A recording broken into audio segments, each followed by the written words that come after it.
Something borrowed, something blue. Give us all your juicy news, sensational, irrational. It's Wedding Confessionals.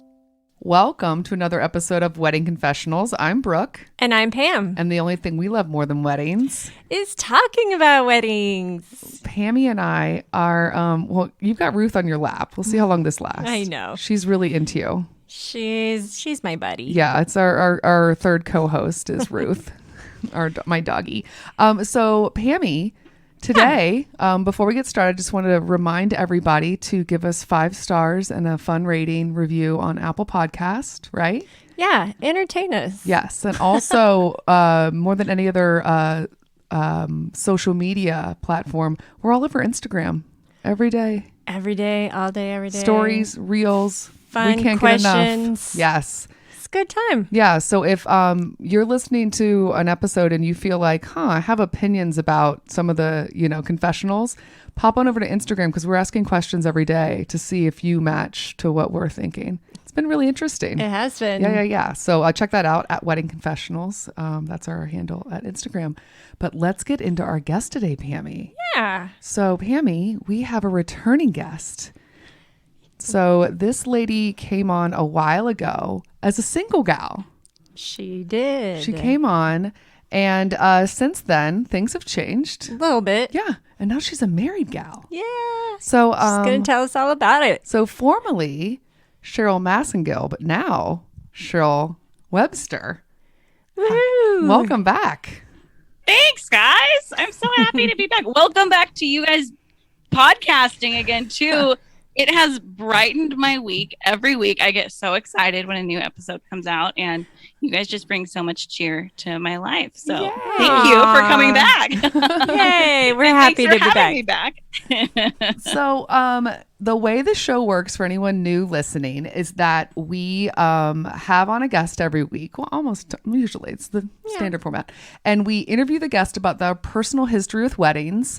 And from there, we'll know an idea about who you are so that when we get to the listener submitted confessionals, we kind of know who you are, your personality, where you're coming from. But we don't need to do that because in previous episodes, we already got into your personal history. So we're just going to dive right into the hot gossip of who is this man? How did you meet him? Tell us all about it. So, were you dating the person you ended up with when you were last on the podcast? No, I met him shortly after I talked to you guys, actually. So, so my best friend Beth, who has also been a guest on this podcast, she and I used to have a podcast called Old Maids, where we talked about being single gals. And one thing we did for the podcast was online dating. Yeah. And nice. That's how both of us met our husbands. So it was that like rom-com of it was just for the podcast, but then I fell in love. And so, but I think it was kind of the right attitude to go into online dating, where it's like, I don't know, we'll see if anyone's cool. And that's how my husband was too. And then it was pretty quick that we fell in love and got engaged, and we are coming up on our 2nd wedding anniversary. So wait, hold on. We're going to back up real quick. First of all, what is his name? His name is Darryl. We rhyme. Oh, Darryl. Cheryl and Darryl. Oh, that's so cute. That's really cute. It's really fun. Which specific app did you meet on? We met on Bumble. Okay, so that's the one where the girl has to approve him first, right?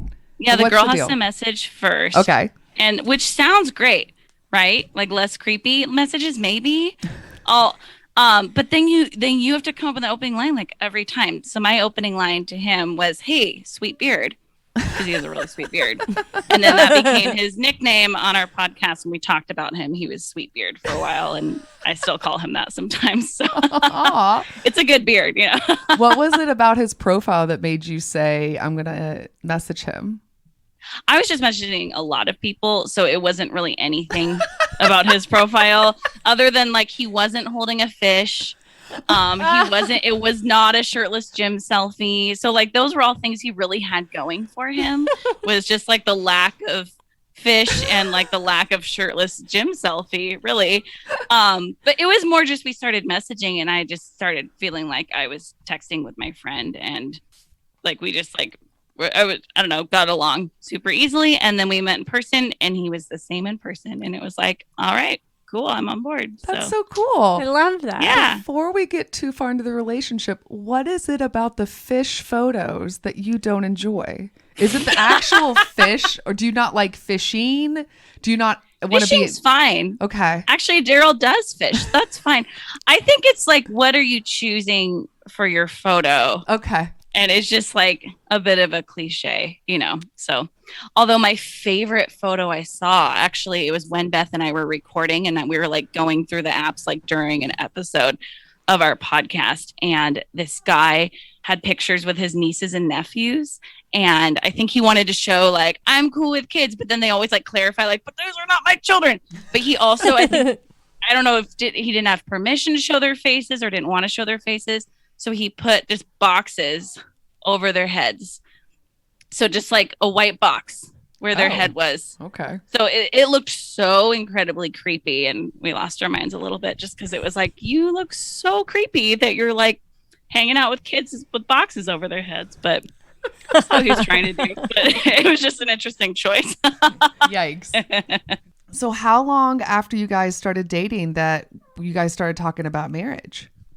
It was pretty quick. We were both in our 30s. He had been married before, and we just kind of knew what we wanted and realized like, okay, you're my person. So it was like, honestly, a couple of months when we started talking about marriage. And then we got engaged after 8 months and then married later that year. So it was like we were together for like 15 or 16 months between meeting and getting married, which I know sounds crazy, but like it worked. And we just were like, hey, that's it. But the cool thing is we got married in December of 2019.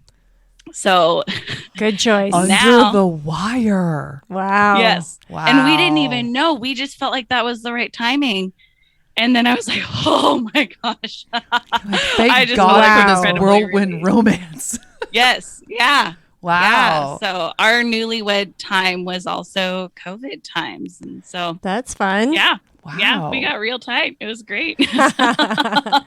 So how did he propose? He proposed on a hike, which I think is probably also a cliche, but it worked for us. It was the first place where he told me that he loves me. And then he took me back on that hike. And then in that same spot, he proposed there. So it was a nice little. Did you know? Did you have an idea? I had an idea. I knew it was coming soon. Well, okay, I 100% knew it was coming because we picked out the ring together. We had already booked our venue and had our date, and we're like telling people to save the date unofficially. Wait a minute. Before he proposed? A venue booked before he proposed? Well, we were like, we're going to get married. We're going to get married in December. And I think just like the ring hadn't arrived yet. But I was like, I'm a planner. And I was like, it's April and we're getting married in December. Like, I'm going to plan this thing. And so we went and found this venue. But part of it is he has a son, and I wanted to meet his son and have a little bit of time with him before like being officially engaged too.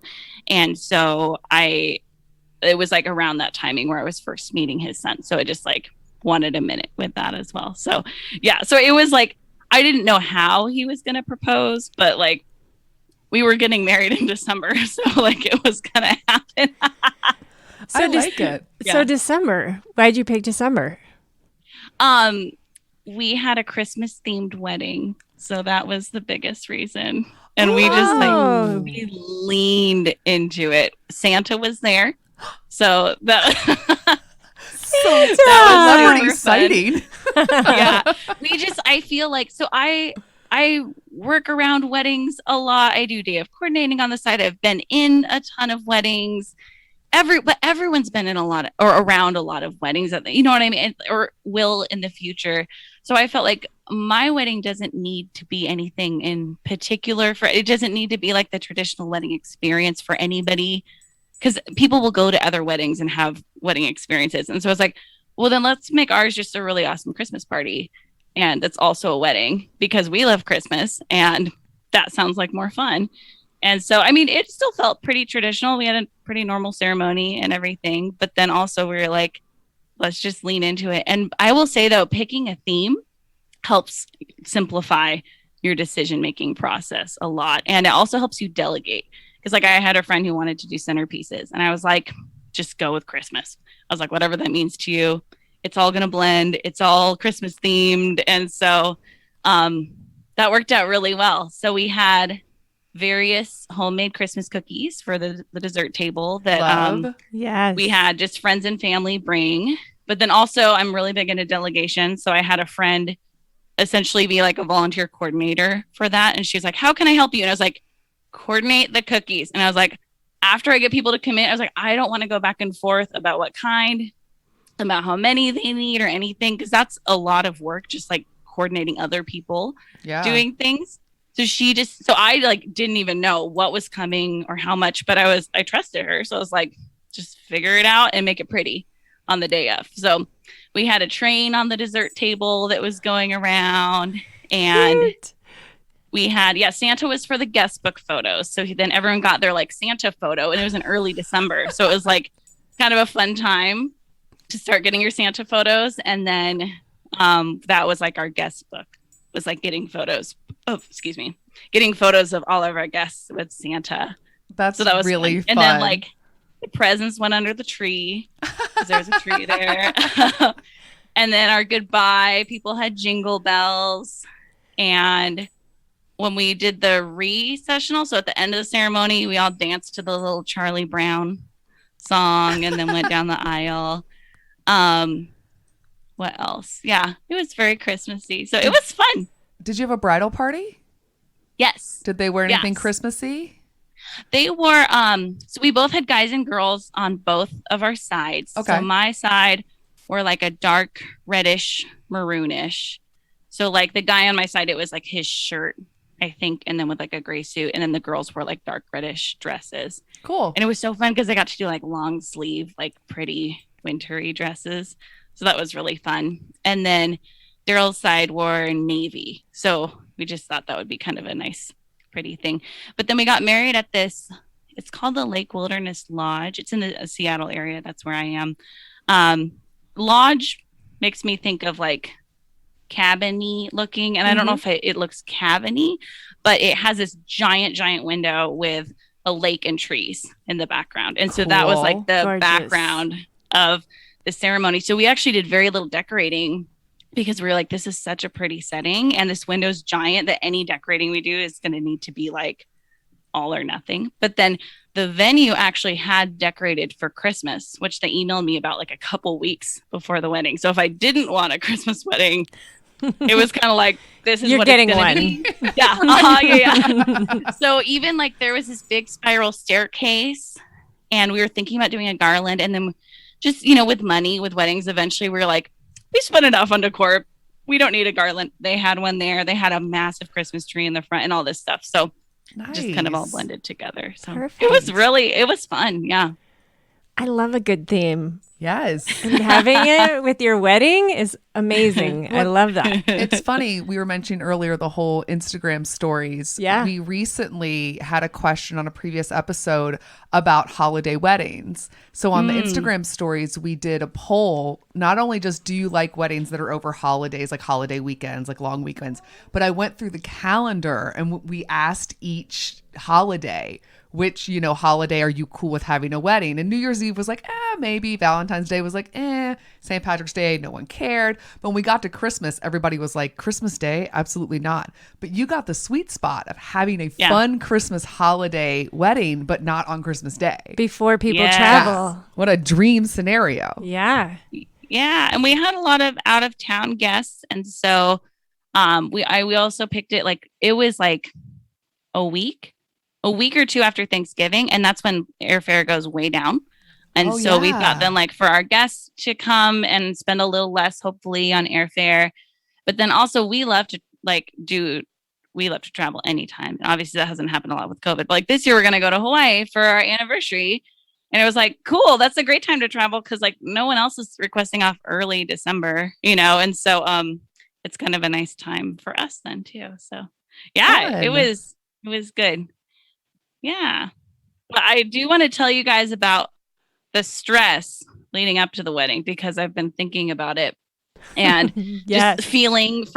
I'm just feeling for COVID brides and grooms a whole lot. But I think like I experienced a lot of stress leading up to my wedding, and it just learned some good lessons that I thought would be nice to share. Please do. Yes. Is that because Yeah. it was close to like Thanksgiving? So this time of year is very stressful on its own. And then you add planning a wedding on top of that. Yeah.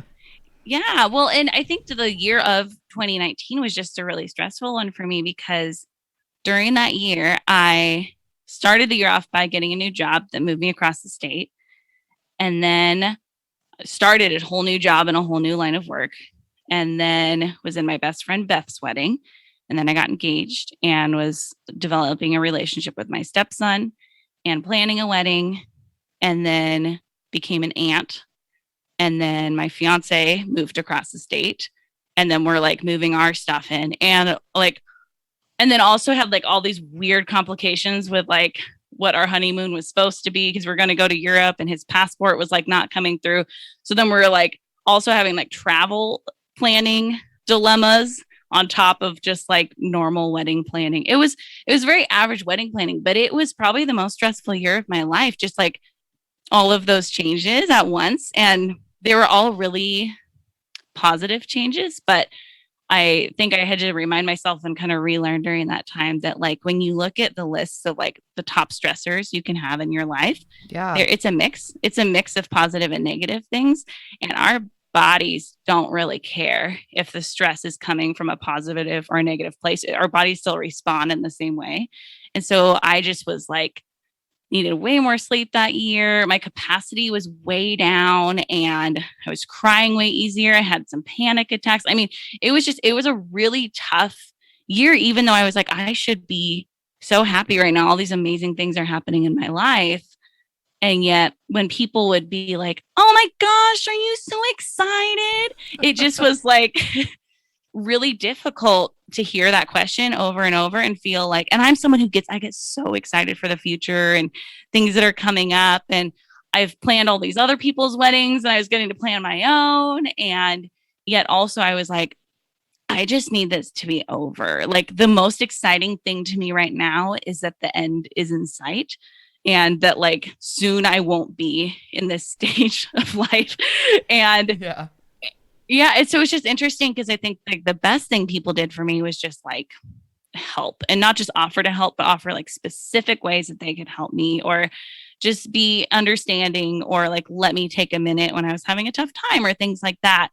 And so, but I think because of that, like I knew going into my wedding, like this will not be the best day of my life. And I don't think it's really the best day of anybody's life, because I don't think the best day of your life needs a coordinator and a schedule. And, you know, like I think hopefully it's a really good day, but I just think like it was interesting kind of reflecting on that and seeing like, oh, that's kind of from the media, I think, and from marketing and just the wedding industry, that it like leads you to think it needs to be the best day of your life. But I don't even think it was the best wedding I've gone to, just because like I would so much rather be a guest and just get to like enjoy it, you know. And so, and I love events, but I think also like I also love running someone's event, and I wasn't running this event.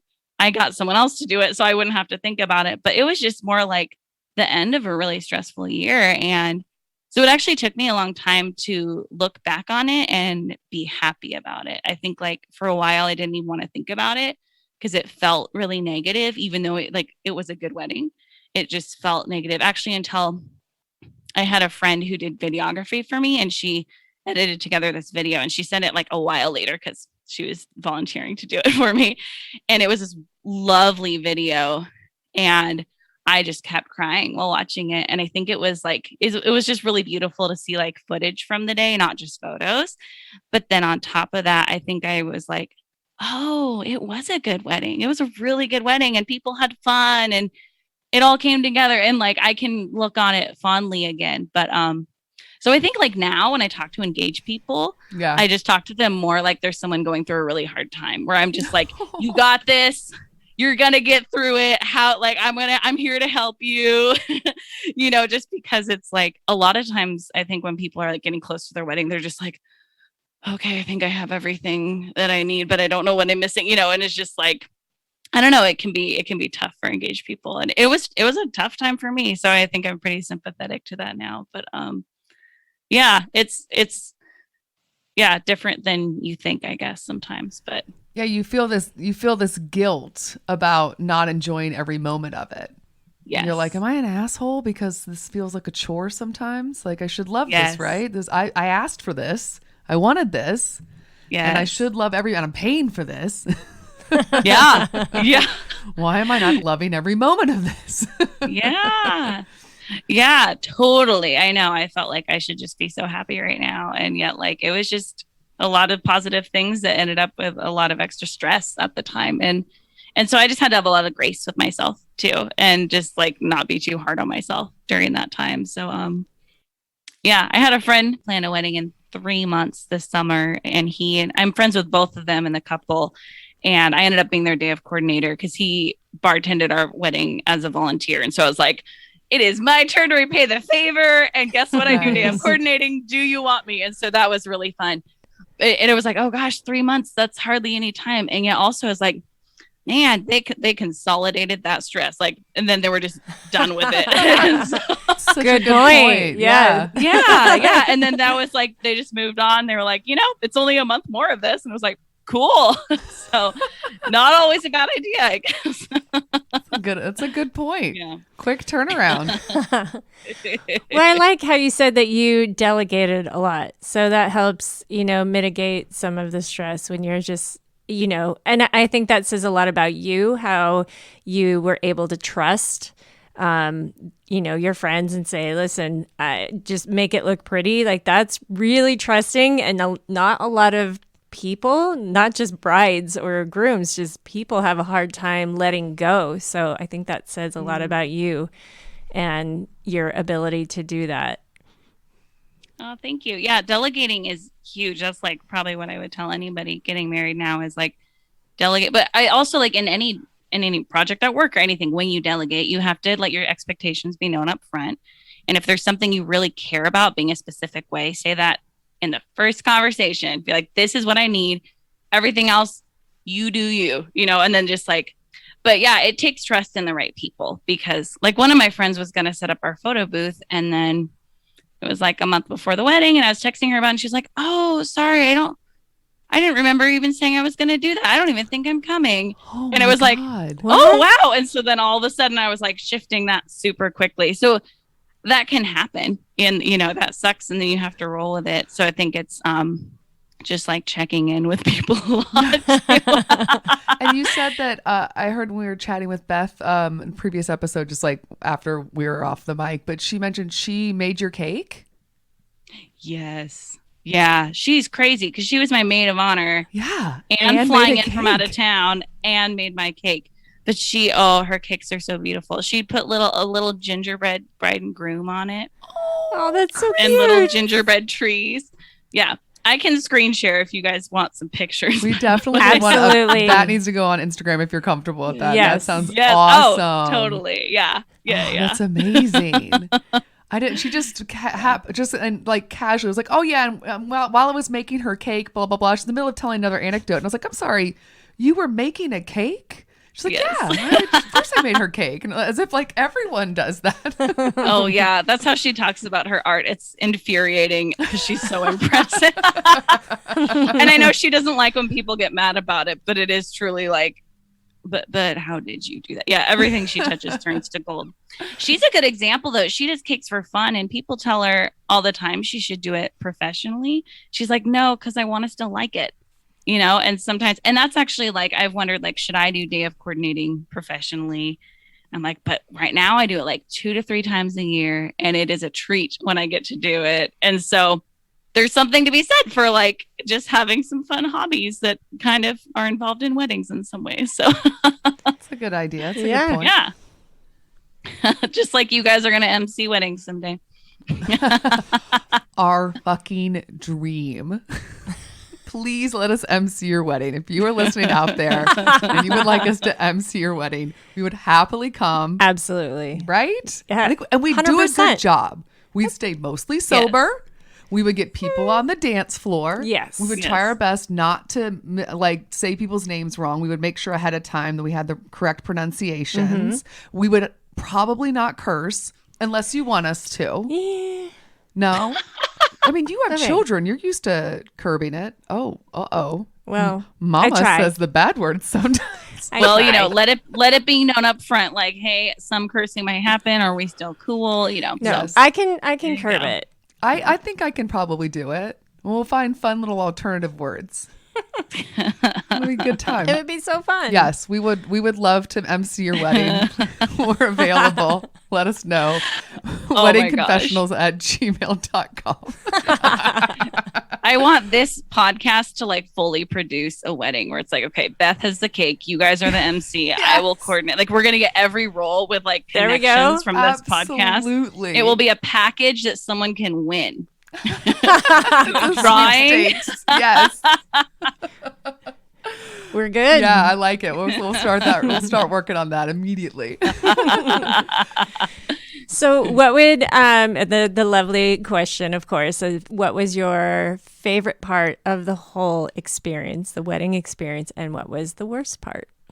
Oh boy. I think I already shared the worst part. Yeah. Sounds like the anxiety. Yeah, totally. The anxiety definitely was the worst part. Yeah. Gosh, I mean, I think just like I have a top two. I think I planned it with Darryl. Like I did not plan it with my mom. I didn't plan it with Beth. Like he and I planned our wedding together. And maybe that also added more stress, but I fully stand behind that decision. I'm so happy that we planned our wedding. Since he had been married before, he actually told me like he had such little hand in his first wedding. He didn't even know where it was until like well into the planning because it was her and her mom planning it. And it's like, and so he was like, I want to plan this. Like, I want to be a part of it. And so it was great because we really had it reflect us in a lot of ways. And, also, I think it was a really cool thing as a couple, like going through decisions together and compromise and, you know, just like figuring stuff out. Like, what do you care about? What do you not? How are we communicating about this was all like a really good thing in the midst of a stressful time. You know, I think was a great thing for our relationship too. I'd say the other one was that we did a family vow time during the ceremony with my stepson. And that was so special. And I would definitely say like, you have kids and you're blending your families or any form of that. Like that was really important to me. And, it was a really sweet moment. And so, Jack my stepson was 6 at the time. And, so like we did our vows to each other and then we had him come up and then I think I did a vow or something like that. And I wrote a little thing to him. And then he's really into rocks or like special, like different things like that. But obsidian is his favorite. And one time we were at like a park or something. And he said that a rock was like a landmark of something. And he's like, this is our park and this is our landmark. So I gave him a rock at the ceremony. And I was like, this is a landmark of my commitment to you as your stepmom. And that was a moment when like he went from a little bit glazed over because there's a lot of people in the room staring at him to like all of a sudden he got like a smile on his face and it like meant something to him. So that was a special moment for us. I would have been crying so so hard at that moment at your wedding. Like, forget it. Forget it. Isn't that the best though? Making people cry at weddings. It is really fun. That would have gotten me. It got me a little bit right now. I know. That's adorable. That's really sweet. Yeah, because it is about family. You know, that's a huge part of it. That's really lovely. Oh, that's a good answer, man. I know. So sweet. You guys ready to get into confessionals? Yeah. Let's do it. Yes. She is ready. Oh my gosh. I'm always like yelling at my phone when you guys are giving your advice in this podcast. How do you get on the Instagram stories where you get to give all your feedback? Tell us we think we're wrong. All right, Pammy, it's time to get into the confessionals. All anonymous. All anonymous. Listener submitted. Keep them coming. We Yes, love them. Please do. Number one is yours. It is not as wordy as it's been. It's not. It's not one of the longer ones. Okay. Go for it, girlfriend. All right, here we go. Hi, Ruth and Associates, Pam, Brooke, and guest. I mean, Okay, best opening ever. You yep. win. Love that y'all came back. I miss listening to y'all. These are your people, Brooke. Yeah, this is definitely a Southerner. Hello, I feel very seen.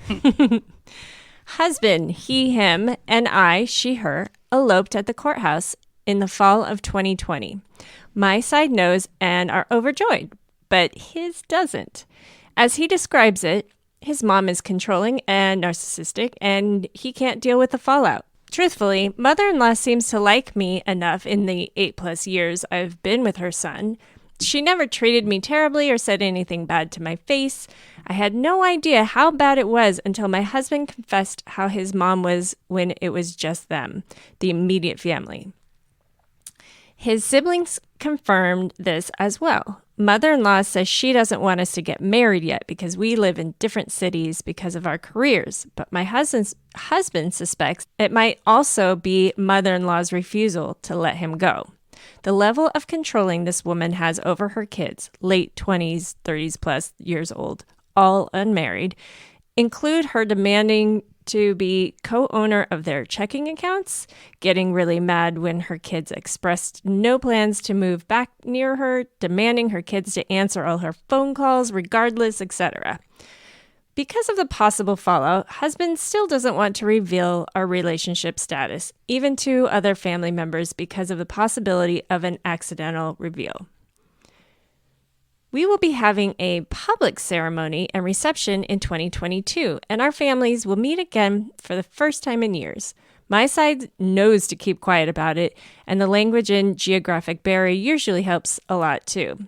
Question: do we still try to reveal our status, or do we hide it from all of them forever? Does it really matter? His siblings would be able to keep secret, but I don't know if this would sour our relationship with them since we've been keeping the secret for so long.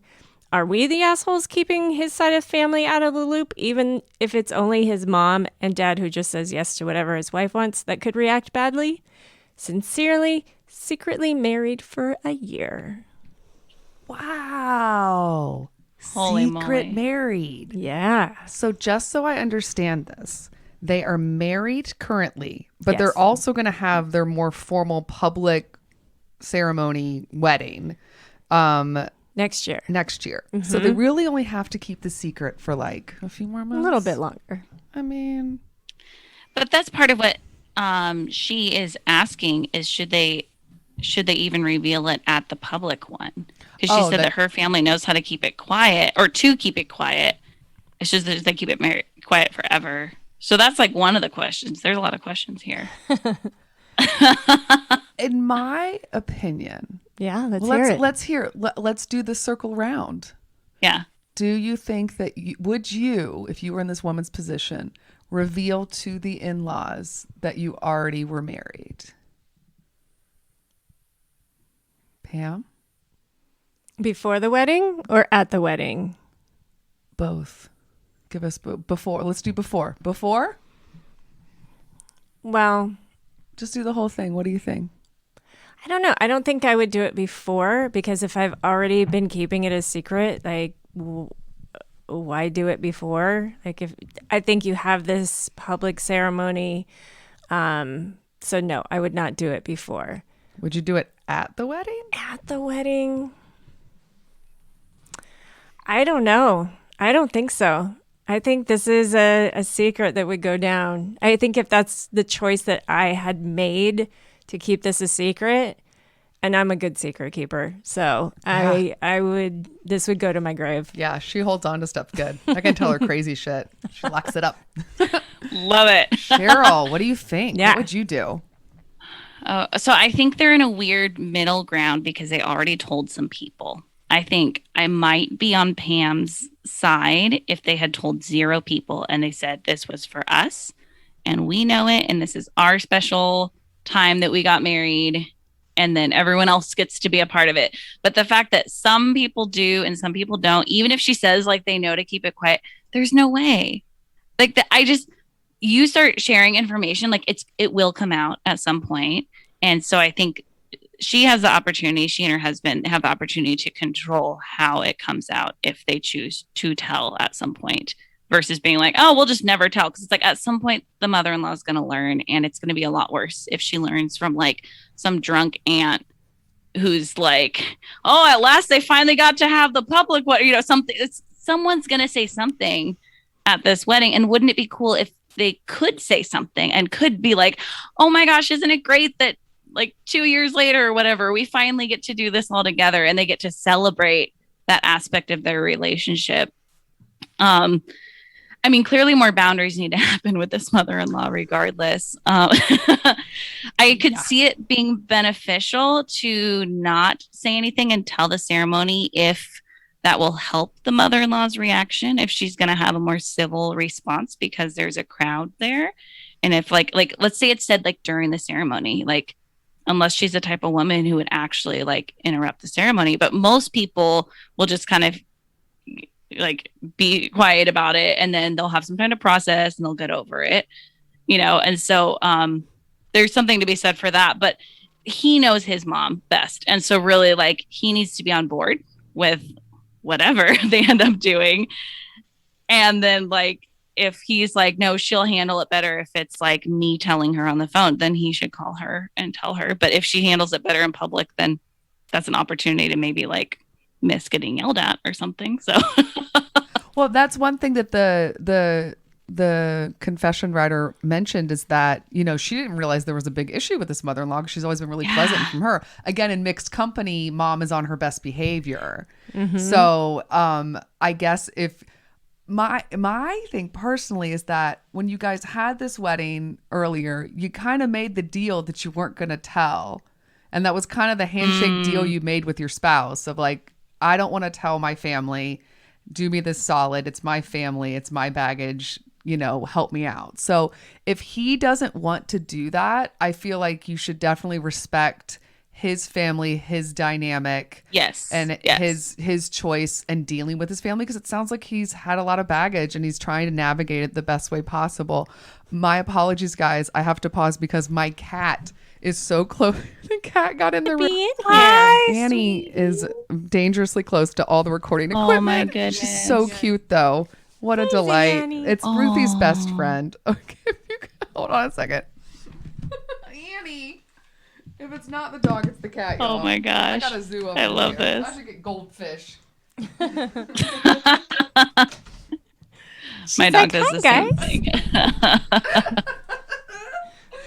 Sorry, I'm back. So sweet. My life, pure animal chaos. Sorry.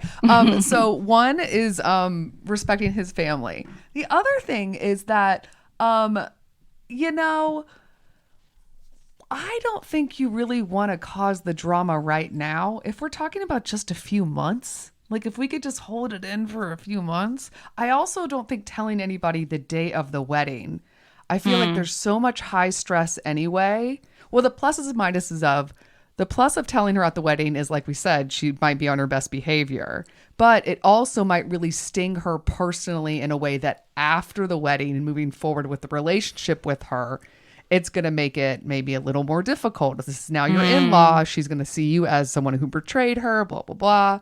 So I think that would be potentially kind of callous and a little, you know, because it's probably going to hurt her feelings. Like it sounds like they already know that it's going to hurt her feelings. So if you know that, then I would definitely try to broach it in a way that isn't going to be so thoughtless, even though she does have a tough relationship with her. If I were her, I would keep my mouth shut now, keep my mouth shut during the wedding, sometime after the wedding, when everything's going to die down. You're now officially married to everyone anyway. Who really cares? Maybe like 6 months to a year later, you just casually bring it up lighthearted, like, oh, for paperwork purposes and insurance and blah, blah, blah. We actually did like a small courthouse thing. You know what I mean? Like you might be able to bring it up later. I think keeping it a secret forever is going to be hard. Yeah, but what if, because her family knows, what if it slips, you know? It might slip. It might slip.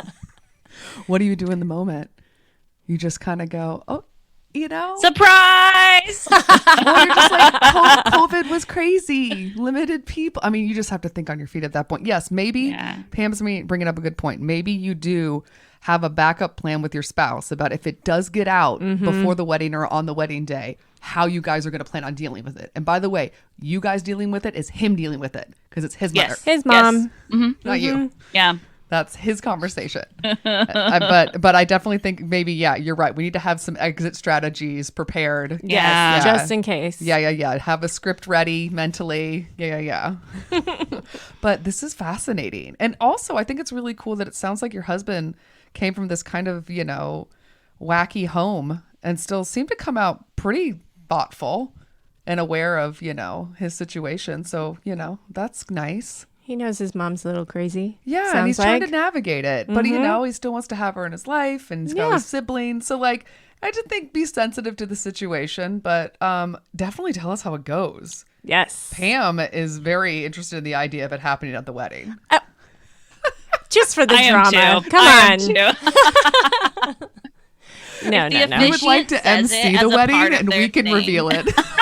No, I want it to happen the way they want it to happen. No, but I do like it on your terms when you're ready, which it sounds like it is after the ceremony. So yeah, I would just tell everybody, especially if you said there's language barriers and everything. And probably it sounds like your family's probably terrified of this woman. So there's a good chance they're not going to be talking to her that much at the wedding. She sounds a little scary. It's possible. Yeah, On to number 2. Yes. Okay. Dear Wedding Confessionals, I wanted to reach out to you guys and let you know that I abso-positively love the Wedding Confessionals podcast. I've been listening for a long time, probably the last year and a half, and it's been great, especially since I got engaged about a month and a half ago. Heart emoji, prayer emoji. I have been binging all the episodes like crazy this past week or two because I unfortunately just lost my grandma. Oh. The podcast episodes have been helping me get through this hard time, and I greatly appreciate your humor, tips, and advice as I am also starting to plan my wedding. With all of this said, I also request your advice. My fiance and I had originally planned to have our wedding on September 19th of next year. We wanted to have a fall wedding and have it on a Saturday, and my fiance's favorite and most memorable number is 19. But my poor grandma passed away on September 19th of this year. Should we stay strong with the September 19th date? Should we avoid September altogether? If we keep the date, it'll be the first anniversary of her passing. Thank you for your advice. First of all, Good question. Sorry about your loss. Yeah. And I'm glad that we could be a little sunshine moment during that. I get it. I totally do that too, guys. When I'm bummed out, I find a podcast and just dive in. That's definitely how I self-soothe. So I feel you. Guys, what do you think? Well, I think you could still have the wedding on the date that you choose because that's important to you. And I think that you can dedicate to her memory as a part of your wedding, feeling her energy there with you. And then it's also, it doesn't have to be a sad reminder every year on your wedding anniversary. It can also be a good reminder of her memory for years to come. So I think that you can go with that date still. Cheryl, what do you think? I totally agree with that. I think there are so many really sweet ways to honor people who have passed at weddings. I even was just working at a wedding where they had several grandparent pictures in seats in the front rows. And that was so lovely just to here's some family members who are with us, in spirit and memory, and just being able to honor that legacy is really sweet. And so, I shot a wedding a couple of years ago where the bride had a little locket hidden inside her bouquet with a picture of her mom who had passed. And so she was like, I want my mom with me. Here she is. So I think it can be really sweet. Yourself, if you're going to be crying about it a lot on your wedding day, maybe don't. But I think a year's also a long enough time that I think it can just be a really nice memory. Yeah, I think that the only caveat that I have is to double check with the parent whose parent this is. So if this is your grandmother, it's either your father, your mother's mother. I would just double check with your parent, just because if it really is going to be a thing where you're really close to your parent on that day, they're just going to be kind of out of it. You know what I mean? It might be worth checking in with them to be like, do you think this is a good idea? I mean, it just kind of matters what your level of closeness with your parent is. But if that's going to be a thing, and again, the extended family, because family's coming, this is a family event usually. So if you have a lot of these family members that was close to this grandmother that are going to be coming to this event, it can be a plus or a minus depending on, the sensitivity of what's going on in the situation. I imagine, again, a grandmother makes me feel like, she's lived a long life, like, let's honor her. That hopefully with a year past, it could be a plus because it could be a time for family to gather that day, and how nice to kind of like, have a little kind of like memorial for her, potentially even have a moment before the ceremony, maybe where the family gets together and takes, maybe just like if you're religious, you have a moment to have a like quick prayer together and think about grandma, or you have a quick moment in the ceremony. Again, if you want to honor her in a positive way. But again, the only negative, like I think of like maybe not, is just double checking with the actual parent, because if they're going to be a mess and your parent, you know what I mean? And hopefully you have a good enough relationship with them that you can kind of feel out how they would be in that situation. But I agree with you guys. A year is a long time. And I think it's a good opportunity also to just kind of focus on the positive in her and celebrate her a little bit. And, maybe you could, if there's something that, like you were saying with the locket, if there's potentially something that your grandmother has that you could potentially wear or have on you, yes. You know what I mean? I think that would be really special and cool. But yeah, I don't think you should feel too guilty as long as the rest of the family is chill with it. And my guess is they probably would be. I mean, check, but I think it's not insensitive at all. And also it's cool that he has a lucky number. Do you have a lucky number? I have numbers that I like. Give me your favorite numbers, Pammy. Let's learn about you. 8. Like, I love 8. Really? Yes. Lottery number? I like 8 because if you turn it on its side, it's infinity. Oh, cool. All right. Cheryl, do you have any favorite numbers? I was born on the 13th, so I tend to just like choose 13 if I need to choose a number for anything. But I'm not really like a lucky number person, but I feel like to me, the priority would be like, if he really likes this number and he's a type of person who even has a lucky number, let that be his anniversary. Like, good for him, So, yeah. He'll never forget it. He won't forget it. Exactly. Yeah. But like, I know we got married on the 19th. So my favorite number, the second favorite is 10, just because it's like the first of like the double digits. And it felt like important when I was a kid, like turning 10. Oh yeah. And 10 just seems like between 1 and 10, like 10 is like really powerful. But my favorite number, I think, is 25 because of Christmas when I was a kid. So Christmas wedding, I would have, woohoo, 25. Whatever. Like when I played sports, I'm like, is 10 or 25 available? Like if like the confessional number 3. Yep. Number 3 is none of our favorite numbers. Hello, ladies. I'm new to your podcast, but I'm already in love. I have a dilemma, and I hope you can help me with it. My sister is in a wheelchair, and I want her to be my maid of honor. But I'm afraid that she won't be able to get into shops and do activities that I'd want to do. And if it's outside and it has rained, her chair will sink into the mud. I feel like a jerk, but if I wanted to do something out of town, I couldn't. I want to almost co-op my maid of honor with my best friend, but I don't want hurt feelings or cause more drama in my family. They're already insane. I'm just not sure if I should just co-op the role, have my sister, my best friend, or no maid of honor at all. I want some third-party insight. Love as always, crazed and confused. Interesting. Yeah. Thoughts, everybody? What do you think, Pammy?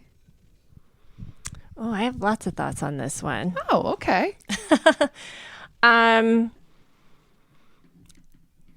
think, in my mind, I don't have a sibling who's in a wheelchair, so I don't know what you're going through or how you're feeling. And I feel that this may be new. I think this wheelchair situation might be something new that she's not used to, because I feel like if it was something that maybe if it had been longer, you know, you would know that a wheelchair can go almost anywhere. Right. If her sister had been wheelchair bound her entire life, the whole family would at that point be into understand how to navigate that situation. I agree. Yeah. Yes. So I don't think you're a jerk in trying to figure out how to navigate this, but I think, in my opinion, as always, communicate. You know, if it's too much for your sister, say, you know, you can say, I want you to be this. Is it too much for you? Do you want my best friend to help you? You know, and just have it a conversation so that feelings don't get hurt. I think that it can be, you know, you can have your feelings known that you want her to be it, but the maid of honor. But I think that, you know, just let her decide, you know, how she feels about it and if she can take that on. Yeah, that's a good advice. Cheryl, what do you think? I think that's really good insight that maybe she hasn't always been in a wheelchair, because I was wondering, like, haven't you already faced this in some ways in your life then? So yeah, maybe it's newer, or maybe this is just like an overwhelming time where she's like, I've never had to pick a venue for a thing before. But I think what's interesting about like the title of Maid of Honor, or like any title of like a bridal party, is such an interesting dynamic in your friendships during that time. I had to have a tough conversation with a friend who I wasn't going to ask to be a bridesmaid, but she assumed she was. And I had the thought of like, do I just have her be one because it would be easier? And then ultimately I was like, no, I need to go with my gut. I need to like stick to this decision I made. And it was one tough conversation. And then also like she did my makeup for the wedding. It was still like a lovely part of it. And we have a good enough friendship that she was able to get over that too. But I think what's interesting about being a maid of honor is like, there's not necessarily a set job description, or like her examples of going in a shop or activities or the venue. I'm assuming, wouldn't she still like go to those things ideally if she wasn't the maid of honor? Like if she's a bridesmaid, like she'd still have to go to the venue and deal with the ground, or like hopefully she could still go dress shopping with you even if she's not your maid of honor. So I think these are dynamics regardless of that. So I would say, as far as whatever role you want her to be, just go with what you really think she should be, even if she can't go to everything. Like that doesn't mean like she can't, if she doesn't fulfill these duties, she can't be your maid of honor. Again, it's just communication. But if it's outdoors, there are so many venues that have patios that have, I mean, honestly, I think a lot of websites for venues, like say if they're ADA compliant, I think that's a great thing. Just what a lovely opportunity for you to be an advocate for your sister and be calling places and say like, hey, are you guys ADA? What does this look like? What is it like when it rains there? What are your bathrooms like? Or finding shops that are, I mean, there's more and more that are these days. And so I think walking through that with her would be a really lovely thing. And then also just, expectations. Like if she can't do something, then like that's what other bridesmaids are for too. So yeah, that's okay. Yeah, I totally agree. I was thinking also is that two things I was thinking. One was that you could also, you know, again, within communicating with your sister and your best friend, it could be that you give the title of maid of honor to your sister, but maybe some of the nuts and bolt things where you need more help with, where your sister, and it might just be an energy thing. We don't really know her overall health. We know that she's wheelchair bound, but there are a lot of different categories that fall into that. So if there is some other illness on top of this, where it's like, this is just a lot to put on my sister of what she can physically handle, there's a good chance that your bridesmaid, your best friend, would probably be completely chill with just having the label bridesmaid, but maybe do more of the choring to help the sister out. You know what I mean? Like if you have a good friend and they're here to help you, like, you know, label be damned, like your friend, you know, would just do the hair and makeup. Like it's cool. Like, you know, like whatever the label you give me for the formal thing, my overall goal is to help you.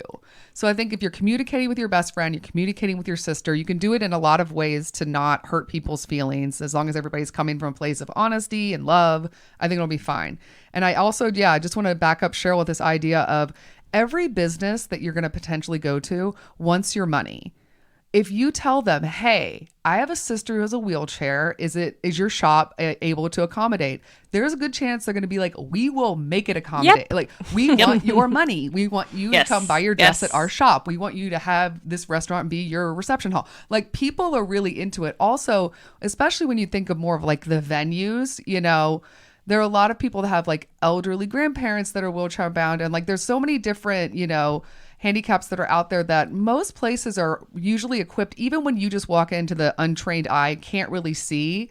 There's a lot of probably ramps and stuff that they can put up, or a track they can lay down. Like there's probably stuff that you don't know about that they could easily lay out that looks seamless. They've done a million times, you know, like I think that potentially this whole, like Pam was saying, that potentially this whole world of having a wheelchair seems kind of newer to you. So it's a little bit intimidating and it's making the world feel small and limited. And I think that it's a lot bigger than you think once you start looking.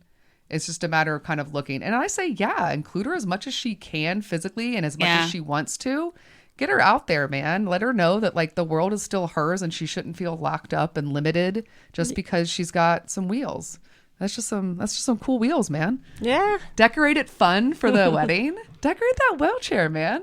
Absolutely. Get into it. Yeah. Like make it fun. A bachelorette party, decorate it with fun little pink stuff. You know what I mean? Like have fun with it. Like I say have as much fun as you can. And if you love your sister and you want to include her, get her out there, man. Well, and honestly, this probably won't be the last time in her life that she could do this for her sister. I'm guessing from here on forward, she will have that filter when she enters a space.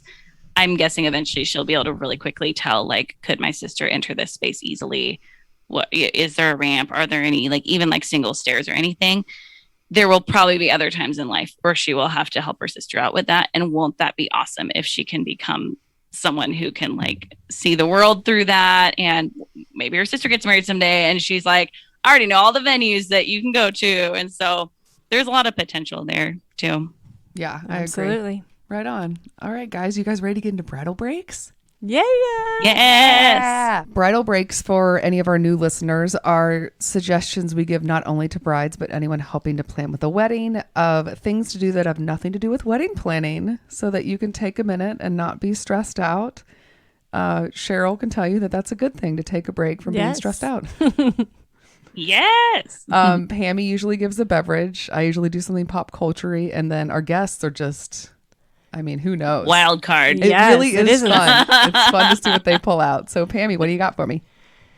Again, yes, it is a drink. I found this on aspiringwinos.com. I love the name of that website. And this, because it is so near Thanksgiving, I found a Thanksgiving margarita. And yeah, it sounded really good. Sounds great. This is, I mean, you know, anything around the fall is going to have apple, pear, cinnamon. So, I mean, yeah, this is not surprising. It's apple cider, pear juice, tequila, Grand Marnier, margarita salt, simple syrup, and cinnamon sticks for decoration. And if you cannot find pear juice, you can use ginger ale instead. Oh, but like pear juice in a jar. I just thought you just take a pear and just, I guess you can't really squeeze a pear. My dumb ass was squeezing a pear mentally during this. You were? You're going to be there for a while. Listen, I'm very funny and I'm very nice. But as we discussed before, I was not in the gifted program. Okay, that sounds lovely. Well, now I want to try to find pear juice in stores. Is that a seasonal thing? That sounds yummy. I don't know. Okay. But it should be there. That sounds yummy, though. Even the ginger ale. Mm-hmm. I'm in. That sounds lovely. Sounds good to me. I'll try it this Thanksgiving. Yeah. Right. That'll be like the Thanksgiving appetizer is just this margarita. Yes. Lovely. Cheryl, what's your bridal break? So mine is, it actually was my real life example of the thing that had nothing to do with wedding planning that happened right before my wedding. And it was a surprise that my husband did for me. It was like 5 days, or it was like the week leading up to our wedding, that he got tickets for this,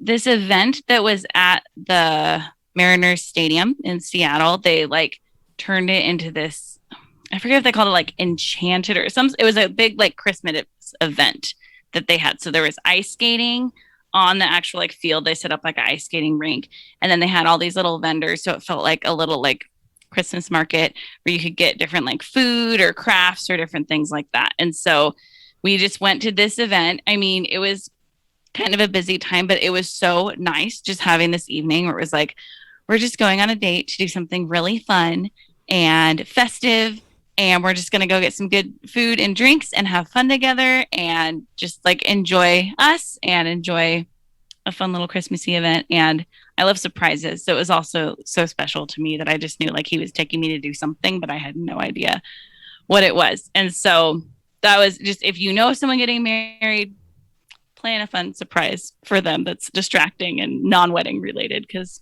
it's a ball. So yeah, it's fun. I love that. I think they do. I know out in LA, I've seen a bunch of places. I think all the botanical gardens do these light shows during Christmas time, and the zoo here does as well. And they're very cool. So I would definitely. Our zoo does too. Yeah. So I think wherever you are located, double check your botanical garden, because during the winter sometimes they have these light shows. Or maybe the night zoos, man. They're fun. I think that's so fun. Oh, that's so cute and cuddly and cozy wintry stuff. I say that we're in LA. It's like 82 degrees here. So my bridal break is it's on Hulu. It's a series that I discovered during the whole lockdown. We're just watching anything and everything on television. We're just slowly going through all of Netflix, all of Hulu.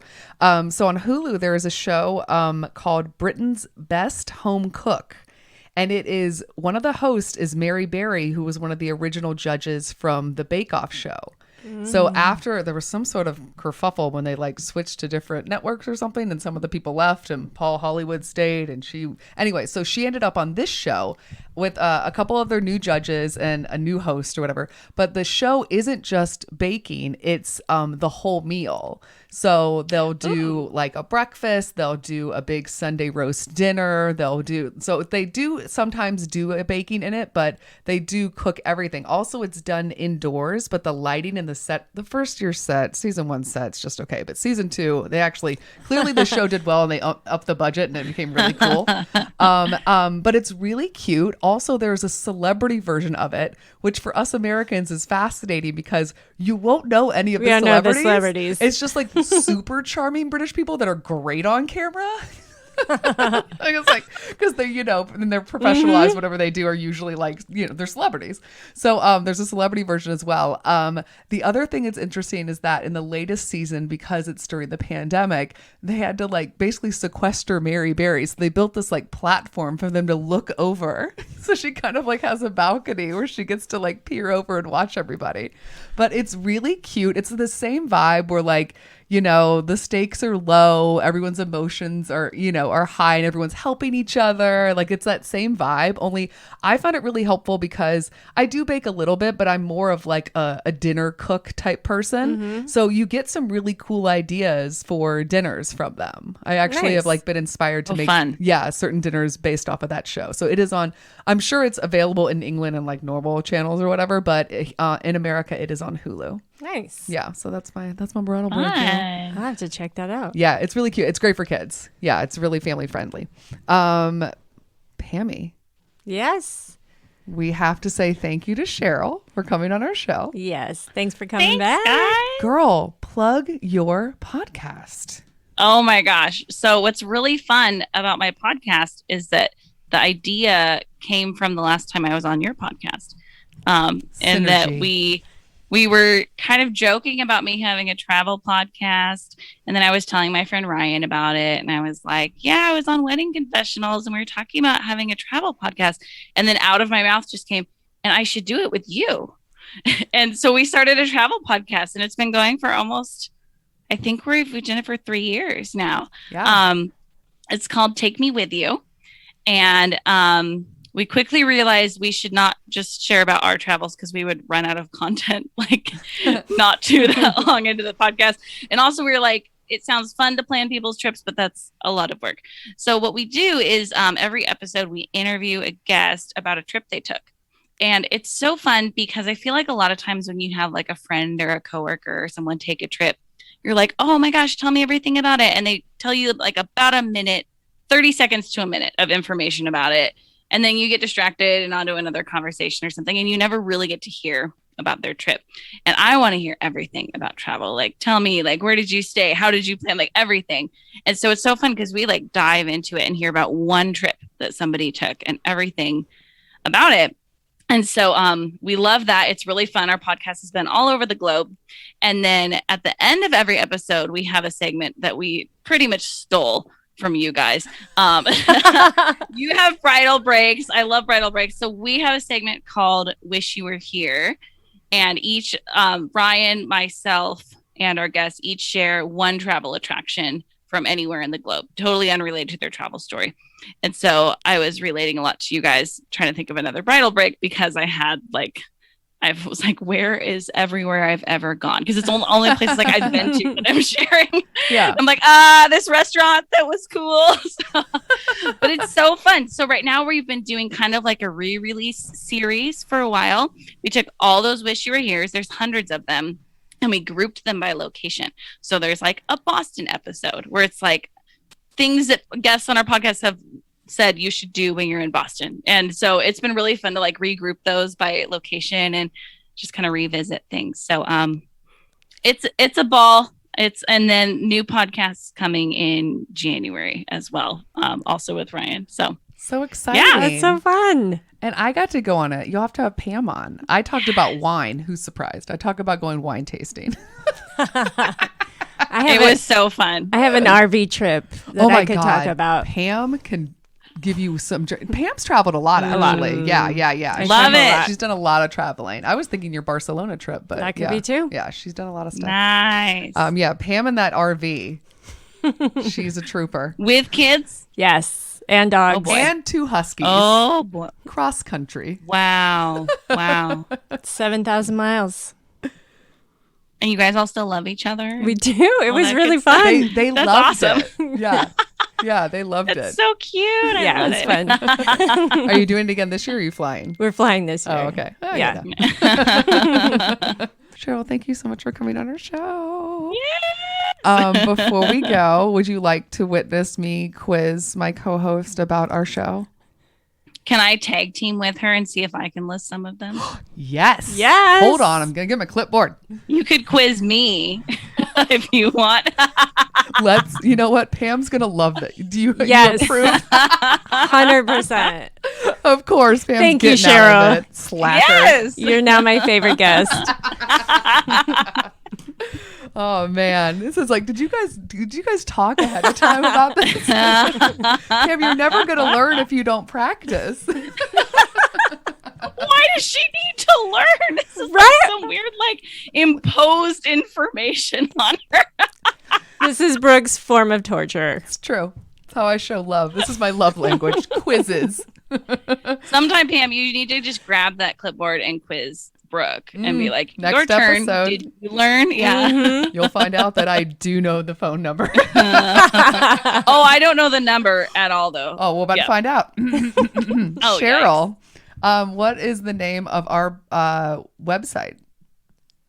weddingconfessionals.com. From there, you can find links to all of our social media handles. Where are we on social media? Instagram and for some reason Pinterest and I want to say Facebook and Twitter probably. What's the new one? We're on a new one. Are you guys on TikTok? We have 2 whole TikToks. We're diving on in. 2 TikToks. Yeah, we're taking over TikTok with our 2 We're working. We're gonna get more. We're just trying. tick and talk right now. Yeah. That's it. We haven't gone back to ticking again. From there, you can also find all of our show notes for every episode. So if you ever, we ever say, "Oh, it's in the show notes," check there. Also, we would love for you guys to send us confessionals. So they're always anonymous. There are 3 different ways to send us confessionals. One is the email. Our email address is what, Cheryl? Oh, she is cheating. I saw the screen light up on. Oh, no, I'm wearing glasses. You can see the weddingconfessionals@gmail.com. Oh, yeah. Mm-hmm. And what is the phone number? 678-999-8212. Correct. 434-933-2663. 434-933-2663. Or on our website, the way you can tell us without a phone number or an email address is to go there and click on what's the name of the tab? Tell us your secret. Tell us your secret. You're doing so well. Yes, I'm impressed. Also, we would love for you to give us a rating on Apple Podcasts. What rating do we prefer, Cheryl? Oh, no. She paused. It froze. It's okay. We'll get her back. Hold on. Thank you for calling us back, Cheryl. You just lost power in the middle of the quiz. I know. That's how badly I wanted to exit the quiz. She really didn't want to do it. Yeah, it's a thing. So you're now talking to us in the dark on your phone. Yeah, so I have the flashlight turned on my phone, so there's like a weird light coming out of my ear onto the wall. The commitment that you have to finish the last 3 minutes of this podcast. Thank you so much, Cheryl. You're such a sweetheart. It was so great on our end what happened, just so you know, because, it's the Zoom or whatever. And the question was, what rating do we want you to give us on Apple Podcasts? And you were about to say 5 stars, but you paused. We hope. And Pam goes, did like a hand up, like 5. Like, fine, trying to give you a hint, and then you weren't moving, and we were like, how is she not? And they were like, oh, wait, I think that's frozen. Just a minute to be like, this is an easy question. So we're going to assume for that question, the answer was 5 stars. Yes. Besides Apple Podcast, Cheryl, do you know any of other podcast providers where you could find our show? Give me 3. I do. Well, let's see how far I can go. How about that? Yeah. I'm going to say Spotify. Yes. I'm going to say Stitcher. Yes. Pocket Cast. Yes. Castbox. Yes. What do I listen to it on? Podkicker? Are you guys on Podkicker, maybe? Oh, I got to look that one up. There's let's another see what pod. else. Oh, Pam, this is great. Is You there thought a it was Google good. Play one? Uh-huh. Mm-hmm. Okay. I think that's what I got for you today. What I love about this is that Pam thought it was great to let you take over for her on this quiz. And what you ended up doing is finding another podcast provider to add to the list. Thanks, Cheryl. Careful what you wish for, Pammy. The other podcast providers not listed by Cheryl, the champ who called us back in the dark. The other podcast providers are Amazon Music, Audible, Castro, Deezer, Downcast, iHeartRadio, Overcast, Listen Notes, Player FM, Podbean, Pod Paradise, Podtail, Podcast Addict, Podcast Land, Podcast Republic, Radio Public, TuneIn, YouTube, and you can find us using Just Your Voice with Alexa and Siri. Woo! What a dramatic ending. I know. I feel like we're so privileged over here with our lights. We got every light on in this room right now. It's so rude actually. to Cheryl. She's in the dark. I know. Oh, buddy. Well, I love that your answer was, well, I'm just going to go to sleep, I guess. Daylight savings time hitting you super hard. Right? Lights out. I know. I'm very aware of how dark it is outside now. Well, thank you so much for coming on our show, Cheryl. Thank you, guys. It was such a pleasure. I'll write in with my little stories now in the future. Yes. Now, you're in that Please. wedding world. Let's hear it. Yeah. And share. Tammy, I will see you next time. All Bye. right. Bye. Special thanks to Andy Schreier for our adorable theme song. And David Kantrowitz for our fantastic logo. And Ramsey Millette and Brian Maylard for their technical support. If you want to learn more about our show, where you got to go, Pam? Check out our website, weddingconfessionals.com. That's it, girl. We'll see you guys next time. Bye. Bye.